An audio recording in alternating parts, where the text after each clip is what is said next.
ഇതെല്ലാം നമുക്ക് എണ്ണ പ്യൂരിഫൈ ചെയ്യുന്ന മെഷീൻ ഉണ്ട്, എണ്ണ ഫിൽട്ടർ ചെയ്യുന്നത്. ആട്ടിയെടുത്തിട്ടുള്ള ശുദ്ധമായ വെളിച്ചെണ്ണയാണ് ഈ കാണുന്നത്. അപ്പോൾ ഇത് നമുക്ക് ഡയറക്റ്റായിട്ട് ഉപയോഗിക്കാൻ പറ്റില്ല. ഇതിൽ ധാരാളം മട്ടെല്ലാം ഉണ്ട്. അപ്പോൾ ആ മട്ടെല്ലാം മാറ്റുന്നത് ഫിൽട്രേഷൻ പ്രോസസ്സിലൂടെയാണ്. സാധാരണ നമ്മൾ വീട്ടിലൊക്കെ ആണെങ്കിൽ ആട്ടിയ എണ്ണ നമ്മൾ കുറച്ച് സമയം അടച്ചു വെക്കും. അപ്പോൾ അതിൻ്റെ മട്ടെല്ലാം താഴത്തേക്ക് അടിയാറാണ് പതിവ്. പക്ഷേ ഇവിടെ നമുക്ക് ഫിൽട്രേഷന് വേണ്ടിയിട്ടുള്ള ഒരു കുഞ്ഞ് മെഷീൻ ഉണ്ട്. അപ്പോൾ അതിനകത്ത് കയറ്റി കഴിഞ്ഞാൽ നമുക്ക് ഫിൽട്ടർ ചെയ്തതിന് ശേഷം നല്ല ശുദ്ധമായിട്ടുള്ള വെളിച്ചെണ്ണ നമുക്ക് കിട്ടും. അപ്പോൾ അതിൻ്റെ ഫിൽട്രേഷൻ നടക്കുന്നത് ഈ കാണുന്ന മെഷീൻ ഉപയോഗിച്ചിട്ടാണ്. അപ്പോൾ ഇതിനകത്ത് കാണാൻ നമുക്ക് ഒരുപാട് ലെയറുകളുണ്ട്. ഒരു ക്ലോത്ത് വെച്ചിട്ടുള്ള ലെയേഴ്സാണ്. ആ ലെയേഴ്സിനകത്തൂടെ ഈ മറ്റുള്ള വെളിച്ചെണ്ണ കടന്നു പോകുമ്പോഴാണ് ഫിൽട്ടർ ചെയ്തിട്ടുള്ള എണ്ണ താഴത്തേക്ക് വരുന്നത്. നമുക്ക് എളുപ്പത്തിൽ പ്യൂരിഫൈ ചെയ്തെടുക്കാൻ പറ്റുന്ന മെഷീനാണ്. മറ്റേതാകുമ്പോൾ നമുക്ക് എണ്ണ ഊറാൻ വെച്ച് ടൈം എടുക്കും. ഇതാകുമ്പോൾ നമുക്ക് നമ്മൾ കൈയോടക്കനെ നമുക്ക് എണ്ണ പ്യൂരിഫൈ ചെയ്ത് എടുക്കാനായിട്ട് പറ്റുന്ന മെഷീനാണ്. നമ്മുടെ ഇവിടെയുള്ള എല്ലാ മെഷീൻസിനും 1 ഇയർ വാറണ്ടി ഉണ്ട്. അതുപോലെ തന്നെ സർവീസും നമ്മൾ തന്നെയാണ് ചെയ്ത് കൊടുക്കുന്നത്. അത് നമ്മൾ ഇന്ത്യയിൽ എവിടെയാണെങ്കിലും നമ്മൾ മെഷീൻസ് എല്ലാം തന്നെ എത്തിച്ചു കൊടുക്കുന്നതാണ്. അതെ.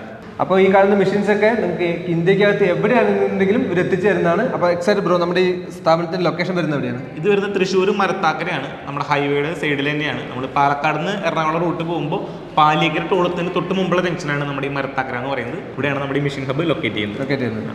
അപ്പോൾ ഈ കാണുന്ന മെഷീൻസ് ഒക്കെ ആർക്കെങ്കിലും ആവശ്യമുണ്ടെന്നുണ്ടെങ്കിൽ നമ്മൾ നമ്പർ താഴ്ത്തു കൊടുക്കാം. വിളിച്ച് കോൺടാക്ട് ചെയ്തിട്ട് നിങ്ങൾക്ക് ആവശ്യമുള്ള മെഷീൻസ് ഇവിടുന്ന് വാങ്ങിക്കാവുന്നതാണ്.